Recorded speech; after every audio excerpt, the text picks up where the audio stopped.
মেয়েদের বিয়ের আগে 1 বছর শ্বশুরবাড়িতে থাকতে হয়। পশ্চিমবঙ্গের আলিপুরদুয়ার জেলার একেবারে ভারত ভুটান সীমান্তে পাহাড়, নদী আর জঙ্গলের মাঝে লুকিয়ে থাকা এক অনন্য জনজাতির গ্রাম। এই গ্রামে ঢুকলেই জানা যায় এক চমকে দেয়া সামাজিক রীতি। এখানে বিয়ের আগে মেয়েদের 1 বছর থাকতে হয় শ্বশুরবাড়িতে। বিয়ে নয়, আগে 1 বছর পরীক্ষা।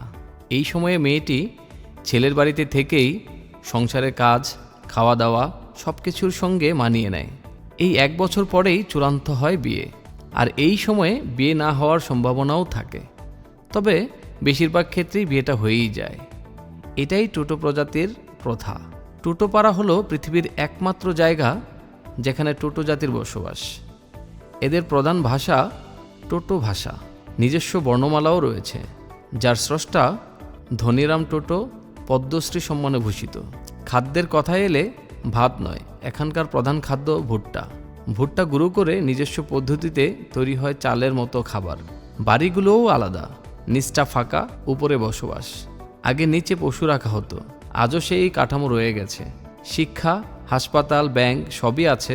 তবু বর্ষাকালে নদী ভরলে গ্রাম প্রায় বিচ্ছিন্ন হয়ে পড়ে। তবু এই দুর্গমতার মধ্যেই টিকে আছে এক প্রাচীন সংস্কৃতি, ভাষা আর পরিচয়।